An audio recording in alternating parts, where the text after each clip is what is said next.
Hello बच्चों, sequence series का ये नया लेक्चर है। इसमें हम लोग डिस्कस करने वाले हैं कुछ ऐसे सीरीज का सम जिनके जनरल टर्म को ऐसे देख के पैटर्न रिकॉग्नाइज करना मुश्किल है। ठीक है, अभी तक जो हम लोग डिस्कस किए हैं, जैसे पिछले लेक्चर में हमने डिस्कस किया कि कैसे जनरल टर्म देख के अगर पैटर्न रिकॉग्नाइज हो रहा है तो वो रिकॉग्नाइज करो। और जैसे पहला स्टेप होता था हमारा फर्स्ट स्टेप कि वही जनरल टर्म लिख लेना, है ना।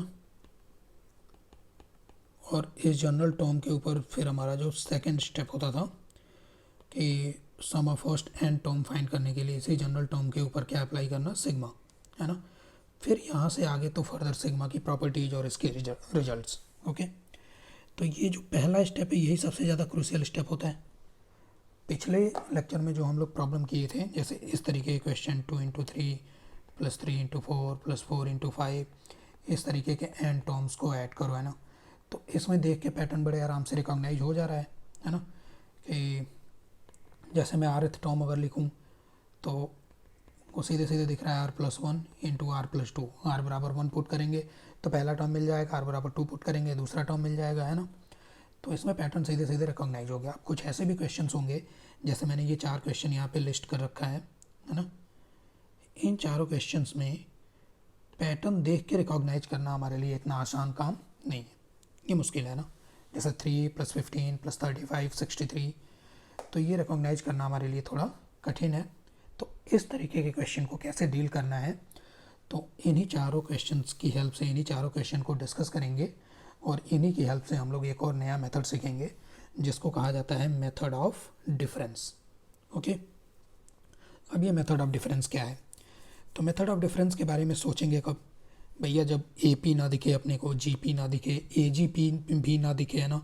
फिर हम सोचें कि क्या देख के कोई पैटर्न हमें जनरल टर्म का रिकॉग्नाइज हो रहा है, वो भी नहीं दिख रहा है, तो फिर हम लोग क्या सोचेंगे, डिफरेंस के बारे में सोचेंगे। तो इसमें करना क्या है, second term minus first term करके हमें डिफरेंस लिख लेना है। ऐसे ही third term minus second term. Okay, इस तरीके से ये हमें डिफरेंसेस लिख लेने हैं। मान लो मैंने ये लिखा α1 α2 α3 α4 α5, इस तरीके के ये डिफरेंस आ गए। इन डिफरेंसेस को मैं बोलूँगा फर्स्ट डिफरेंस, ठीक है, क्योंकि ये पहली बार सब्ट्रैक्ट करके डिफरेंस आया। अब ऐसा हो सकता है किसी किसी क्वेश्चन में कि ये जो फर्स्ट डिफरेंस है वो अर्थमेटिक प्रोग्रेशन बन जाए या ज्योमेट्रिक प्रोग्रेशन बन जाए, है ना। ऐसा क्वेश्चन में हो सकता है, जैसे ये जो पहला क्वेश्चन है, ये देखो 15 - 13 हो गया 12, 35 - 15 हो गया 20, 63 - 35 ये हो गया कितना 28। तो 12 20 28, ये जो पहला डिफरेंस बना मेरा ये बन गया अर्थमेटिक प्रोग्रेशन। तो अगर ये फर्स्ट डिफरेंस अर्थमेटिक प्रोग्रेशन बन गया तो उस क्वेश्चन को कैसे डील करना है ये समझेंगे हम लोग, ठीक है। कई बार क्या होगा कि फर्स्ट डिफरेंस ए पी या जी पी नहीं बनेगा, तो उस कंडीशन में हम लोग सेकेंड डिफरेंस लिख लेंगे। सेकेंड डिफरेंस भी हमने लिख लिया। मान लो ये जो फर्स्ट डिफरेंस आया इनका फिर से एक बार डिफरेंस, मान लो ये लिखा मैंने β1 β2, ठीक है, β3 β4, इस तरीके से। हो सकता है कि पहला difference A P G P ना बने लेकिन दूसरा difference A P G P बन जाए, है ना। ऐसा भी हो सकता है कि दूसरा डिफरेंस भी ना बने तो हम लोग तीसरा डिफरेंस भी लिख के देख लेंगे। γ1 मान लो लिख लिया मैंने, ठीक है, γ2 γ3, ठीक है। तो पहला दूसरे में से ही, अक्सर तो पहले दूसरे में से ही बन जाता है ना। ऐसा कोई क्वेश्चन तुम्हें दिया नहीं जाएगा जिसमें तीसरा और चौथा डिफरेंस जाके ए पी या जी पी बने, है ना। तो वो कैलकुलेशन थोड़ा काफ़ी मुश्किल हो जाएगा। तो ये हो गया डिफरेंस सीरीज। अब कुछ भी समझ में नहीं आएगा तो we will look for the differences, है ना। फिर हमने देखा कि क्या फर्स्ट डिफरेंस ए पी है या जी पी है। अगर फर्स्ट डिफरेंस नहीं है तो फिर हमने सेकंड डिफरेंस के बारे में चेक किया। अब अगर फर्स्ट डिफरेंस ए पी आ जाए, first difference is A P, तो इस तरीके के क्वेश्चन को कैसे डील करेंगे, तो वही मैं पहला क्वेश्चन उठा लेता हूँ जो पहले लिखा था। हमें लिखना है 3 + 15 + 35 + 63, इस तरीके के n टर्म्स का सम लिखना है, ठीक है, n - 1th term nth term. Okay, अब क्या करेंगे, ये प्रोसीजर ध्यान से देखना। हम लोग क्या करेंगे, यही वाला सीरीज जो है ये दोबारा एक टर्म आगे शिफ्ट करके लिख देंगे। तो 3 + 15 + 35 इस तरीके से हमने, अब टी एन के नीचे टी एन -1 आ जाएगा और टी एन आगे शिफ्ट हो गया। फिर हमने क्या किया, डिफरेंस कर लिया, सब्ट्रैक्ट कर लिया। ऐसा हम लोग कहीं और भी कर चुके हैं, एजीपी अर्थमेटिक ज्योमेट्रिक प्रोग्रेशन में भी यही काम करते थे। तो मैंने पहले ही बताया था तुम्हें कि ये जो प्रोसीजर है डिफरेंस वाला वो बहुत ही इंपॉर्टेंट है ना, उसको याद रखना।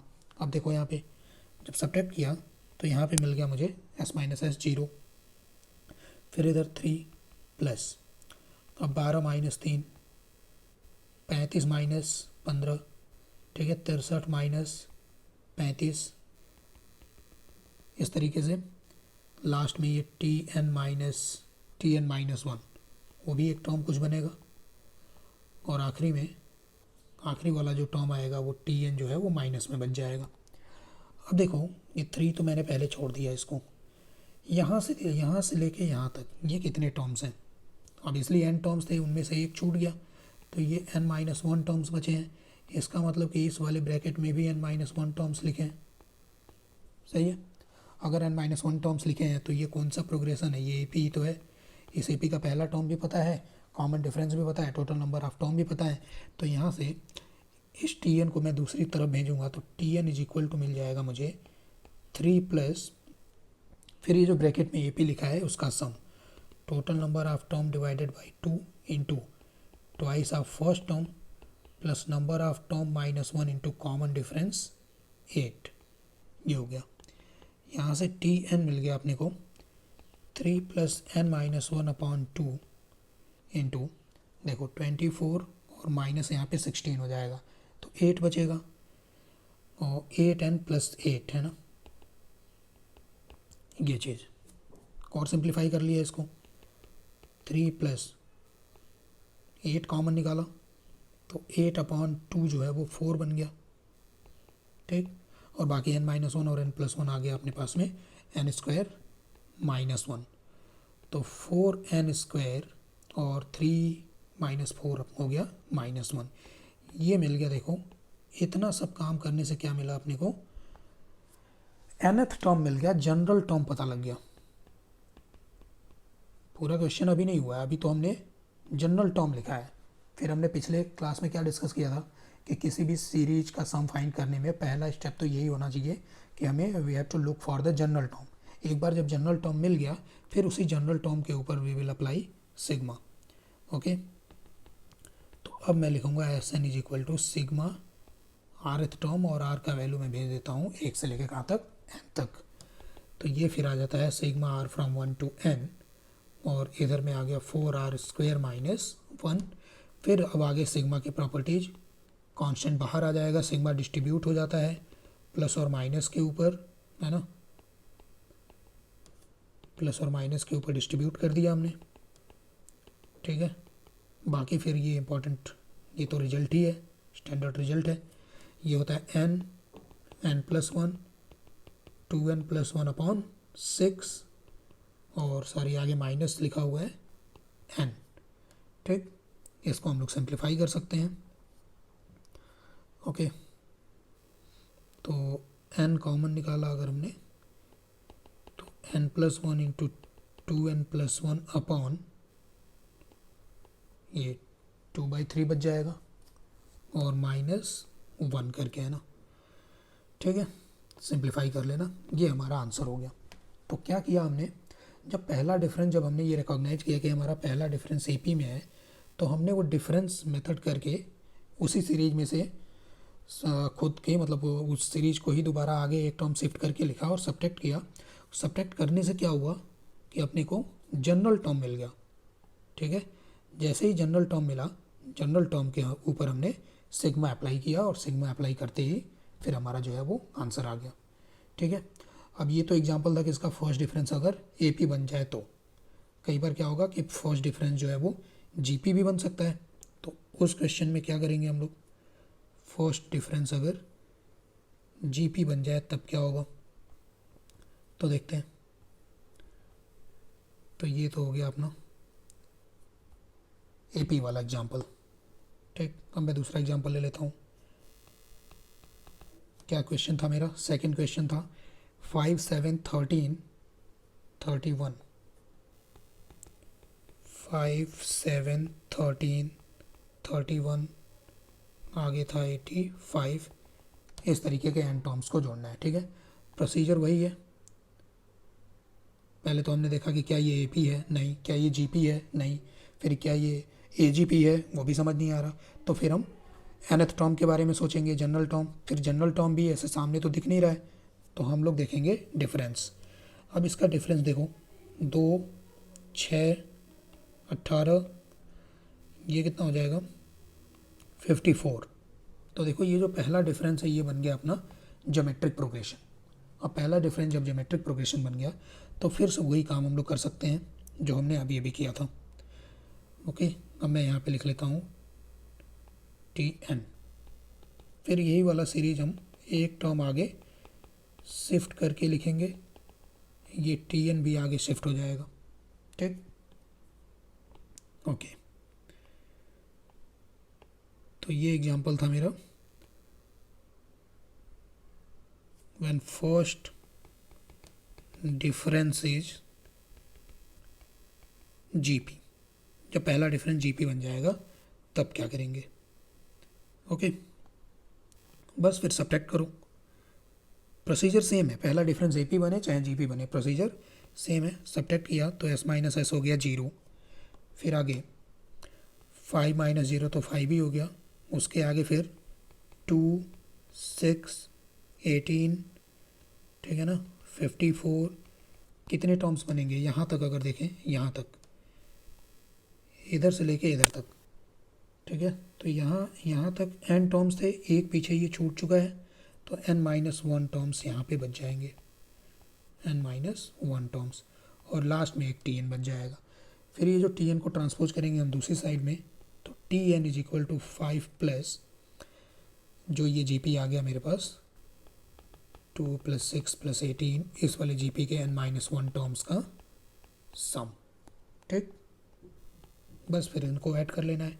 5 प्लस ये जीपी है, कॉमन रेशियो 1 के इक्वल नहीं है तो वही फॉर्मूला लग जाएगा, first term into common ratio है 3, पावर नंबर ऑफ टर्म -1 और डिवाइडेड बाई कॉमन रेशियो -1, ये कैंसल आउट हो गया। तो टी एन यानी कि जनरल टर्म मेरे पास फाइनली आ जाता है 3 पावर n-1, ओके, और 5 - 1 हो गया अपना 4 के इक्वल, ठीक। तो ये हो गया ऐसा करके, ये जनरल टर्म अपने को मिल गया। अब हम क्या करेंगे, इसी जनरल टर्म के ऊपर हम लोग now we will apply sigma. Sigma apply किया, अपने को क्या चाहिए, एन टर्म्स का सम चाहिए, that will be sigma T R rth term and R will be from 1 to n। इसी का तो मतलब होता है, ठीक है। इसी का एक्सपेंडेड फॉर्म में लिखूँ तो T1 + T2 + T3 कहाँ तक जाएगा, ये Tn तक, यही तो सॉल्व करना है, ठीक। तो बस टी आर का वैल्यू रखो, ठीक है, ये टी आर का वैल्यू यहाँ से रखो और इसको सिग्मा की प्रॉपर्टीज़ लगाओ।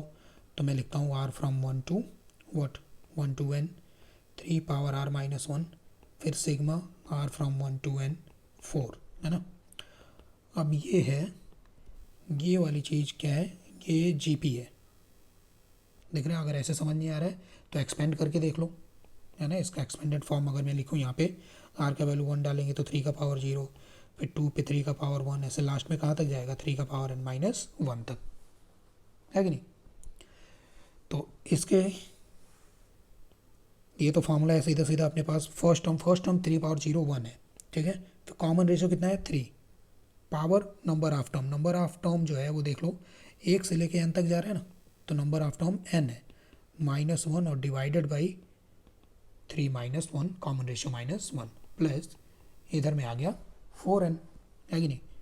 जब कांस्टेंट होता है तो ये दोनों का मल्टीप्लिकेशन आ जाता है, बस। तो फिर यही आंसर हो गया अपने पास, 3 power n-1/2 + 4n, this is the required answer. तो पहला टर्म ए पी या पहला टर्म जी पी हो तो कैसे क्वेश्चंस को डील करना है ये हमने देखा, इसीलिए इसको बोलते हैं डिफरेंस मेथड, ओके। तो एक बार फिर से रिवाइज कर लें जल्दी से। ऐसे क्वेश्चन जिनमें हमारा जनरल टर्म सामने सामने पैटर्न अगर रिकॉग्नाइज नहीं हो रहा है, then we will look for the difference, अगर फर्स्ट डिफरेंस ए पी बन गया तो भी समझ आ गया क्या करना है, फर्स्ट डिफरेंस जी पी बन गया तो भी समझ आ गया क्या करना है। पहला दूसरा क्वेश्चन हो चुका है। अब हम देते हैं ये तीसरा क्वेश्चन, ठीक, थर्ड क्वेश्चन। ओके, चेक करें ज़रा। अब इसमें भी तो वही सेम चीज़ चेक करना है। डिफरेंस 5 इधर हो गया, 7 10 है ना, ये कितना हो गया 14, 5 7 10 14, ये कोई ए पी बना नहीं, जी पी बना नहीं। एक और डिफरेंस चेक किया, 2 3 4, पहला डिफरेंस ये था, दूसरा डिफरेंस ये था। तो हमारा जो दूसरा डिफरेंस है, सेकंड डिफरेंस हमारा वो ए पी बन रहा है। अब अगर सेकंड डिफरेंस ए पी बन जाए तब क्या करेंगे, तो उसके लिए भी यही वाला प्रोसीजर 2 बार फॉलो करना पड़ेगा जो हमने अभी किया, ठीक है। तो एक बार सब्ट्रैक्ट करेंगे, वहाँ से हमें टी एन मिलेगा, और टी एन में जो यहाँ पर जो सीरीज बनेगी वो खुद एक ऐसा सीरीज बन जाएगा जिसका फर्स्ट डिफरेंस ए पी में हो। तो उसके लिए पूरा प्रोसीजर एक बार और करना पड़ेगा, मतलब यही सेम चीज़ हमें 2 बार करना पड़ेगा। अब तुम ये अनुमान लगा सकते हो यहाँ से कि that calculation process will be somehow difficult for us, है ना, मतलब थोड़ा सा टाइम टेकिंग हो जाएगा, वो टीडियस हो जाएगा, काफ़ी लंबा काम करना पड़ जाएगा। ओके, तो वो चीज़ ना करना पड़े, ठीक है, इसके लिए अगर हम कुछ बातें याद रख लें, अगर हमें कुछ पॉइंट्स याद हों तो फिर हमारा काम काफ़ी आसान हो सकता है। तो उन पॉइंट्स को मैंने यहाँ पर टेबल के फॉर्म में एक लिख रखा है, ठीक है। क्या पॉइंट्स हैं, मैंने लिख रखा है कि पहला डिफरेंस अगर ए पी हो जी पी हो, दूसरा difference A P G P हो, तो उनके जनरल टर्म या nth टर्म किस तरीके के होंगे। ओके, ये देख लेते हैं एक बार। फर्स्ट बात करते हैं, पहला डिफरेंस अगर ए पी हो तो जो हमारा जनरल टर्म यानी कि nth टर्म होगा वो हमेशा एक क्वाड्रेटिक पॉलिनॉमियल होगा n में। तो we can write a n square plus B n plus c, ऐसे लिख सकता हूँ मैं, ठीक।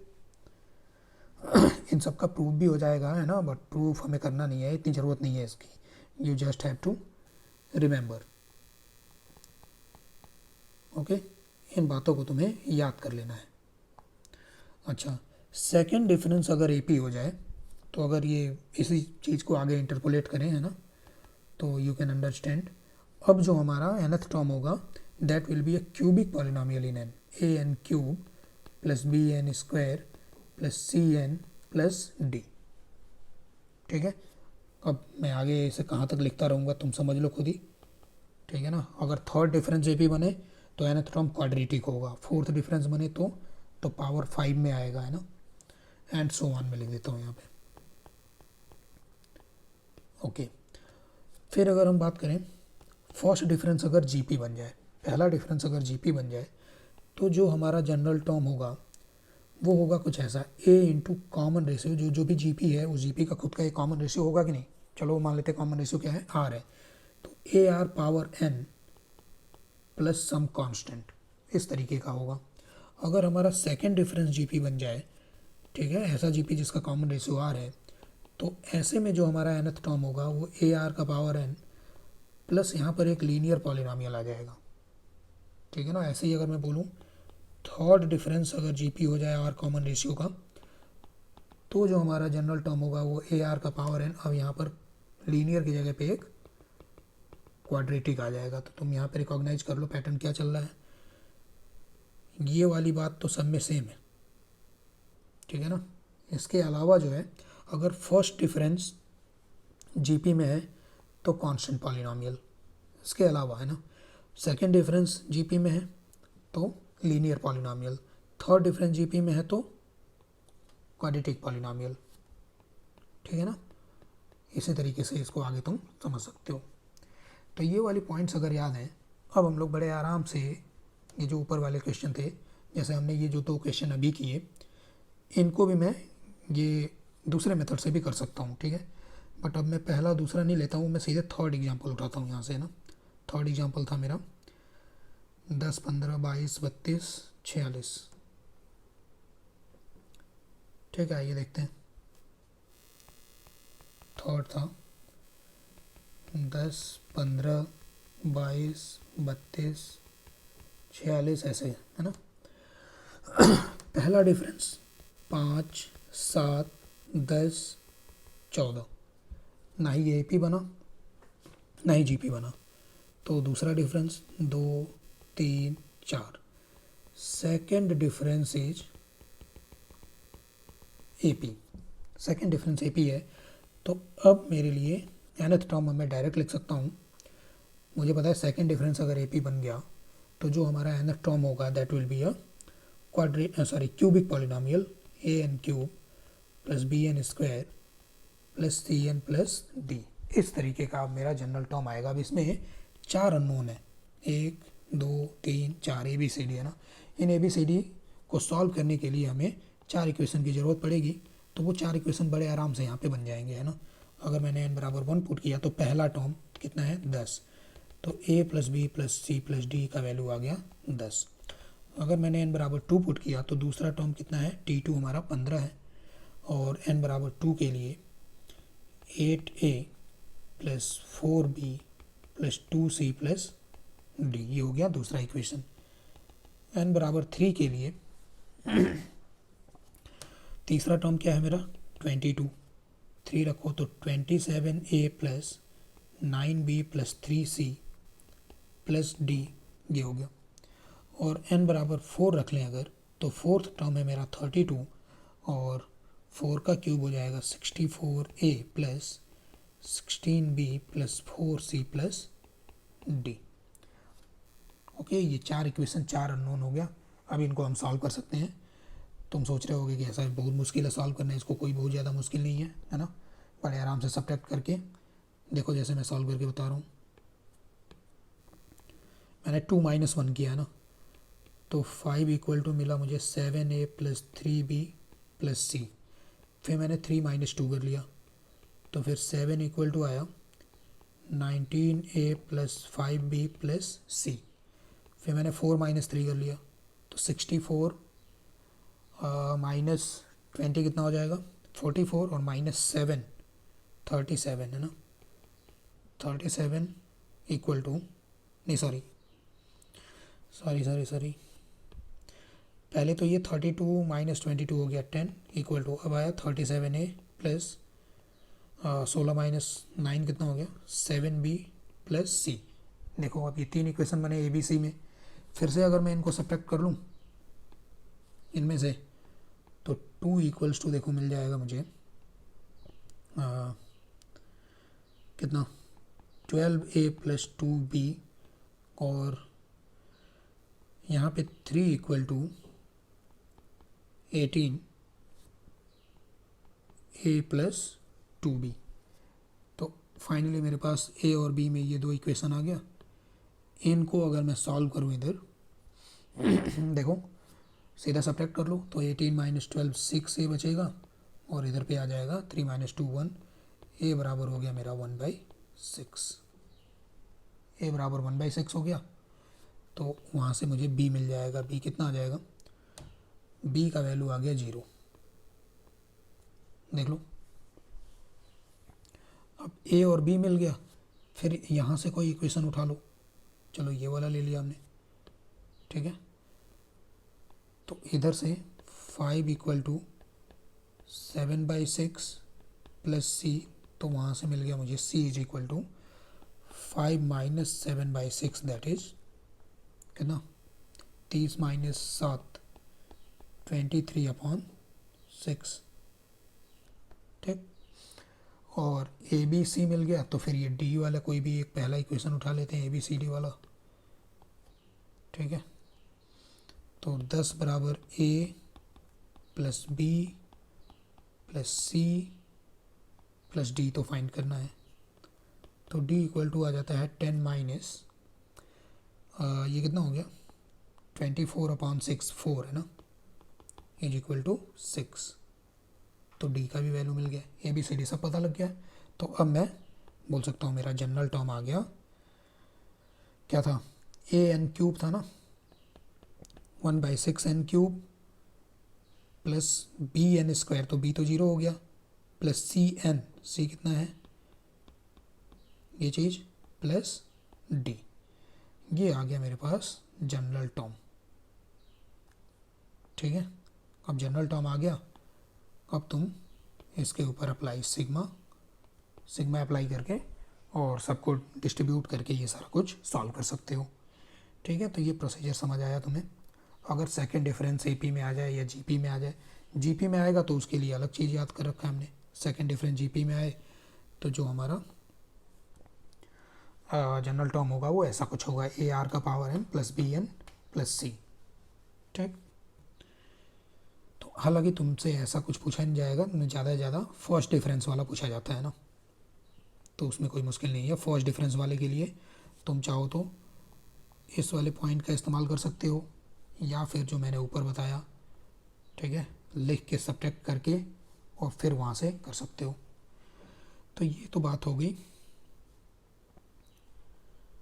ओके डिफरेंस सीरीज की। पहला डिफरेंस एपी बन जाए जीपी बन जाए, या दूसरा डिफरेंस एपी जीपी बन जाए, तब हम लोग क्या करेंगे। ओके, अब किसी को लग रहा होगा कि ये प्रोसीजर थोड़ा बहुत लंबा है ना, क्योंकि यहाँ पर भी ABCD 4 वेरिएबल 4 इक्वेशन सॉल्व करना, ऊपर वाले तरीके से करें तो 2 बार वो प्रोसीजर करना है ना, मुश्किल हो सकता है। तो उसके लिए मेरे पास एक शॉर्ट ट्रिक है, वो भी मैं बता देता हूँ। अगर समझ आ गया, हालांकि बहुत आसान है, समझ आ जाएगा है ना, कोई दिक्कत नहीं होनी चाहिए तो ठीक है। अदरवाइज नहीं समझ आया तो ये प्रोसीजर तो है ही तुम्हारे पास। तो डिस्कशन चैप्टर का मतलब जो जो मुझे बताना था इस वाले लेक्चर में वो हो चुका है। ओके, अब मैं जो बताने जा रहा हूँ वो है जस्ट एक शॉर्ट मेथड, जो हमने अभी अभी काम किया वही काम दोबारा करने का, ठीक है, कम समय में करने का। तो देखते हैं क्या है वो। अब मान लो मेरे पास ऐसा कोई सीरीज़ लिखा हुआ है T1 T2 T3 T4 T5 T6 है ना। ओके, हमने क्या किया, पहले तो वही, सबसे पहले तो देखेंगे कि AP तो नहीं है, फिर देखेंगे GP तो नहीं है, फिर देखेंगे AGP तो नहीं है, फिर देखेंगे क्या उसका सिग्मा अप्लाई करने के लिए जनरल टर्म भी मान लो सामने सामने नज़र नहीं आ रहा है। अब हम चेक करेंगे डिफरेंसेस। तो मैंने फर्स्ट डिफरेंस लिख लिया, अल्फ़ा 1 अल्फ़ा 2 अल्फ़ा 3 अल्फ़ा 4, ठीक है। सेकंड डिफरेंस भी मैंने लिख लिया, ठीक है। ये डिफरेंस कब तक लिखना है, जब तक कि जो डिफरेंस है वो कांस्टेंट ना बन जाए। जहाँ पर भी कांस्टेंट बन जाएगा वहाँ पर हम रुक जाएंगे, ठीक है, क्योंकि उसके आगे बढ़ेंगे फिर से डिफरेंस लेंगे तो सब जीरो आने लगेगा, तो उसका कोई मतलब है नहीं, ठीक। तो ये डिफरेंसेस हमें तब तक लिखते रहना है। ओके, तो मैं यहाँ पे लिख देता हूँ, राइट दीज डिफरेंसेस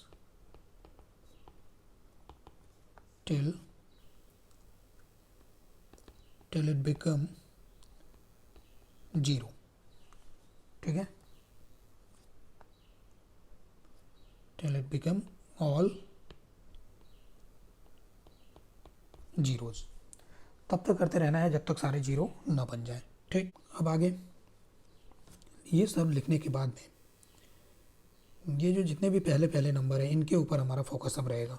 अब देखो प्रोसीजर nth टर्म लिखने का डायरेक्टली क्या होगा, जो पहला नंबर है अपना T1 ऐसा आ गया, प्लस आगे बढ़ें अल्फ़ा 1 इंटू n-1 हो गया, और आगे बढ़ें plus beta 1 into n-1 into n-2 हो गया, ठीक है। और आगे बढ़ें तो गामा 1 इंटू, ठीक है, ऐसे करके आगे चलते जाएगा। अब ये तो न्यूमरेटर की बात हो गई। डिनोमिनेटर में जैसे यहाँ पे n-1 का एक ब्रैकेट आया तो यहाँ पे लिखेंगे 1 फैक्टोरियल, डिवाइड में यहाँ पर 2 ब्रैकेट है तो डिवीजन में 2 फैक्टोरियल, यहाँ डिवीजन में आ जाएगा अपने पास में 3 फैक्टोरियल, ठीक है। फैक्टोरियल जिनको नहीं पता उनके लिए मैं बता दूँ,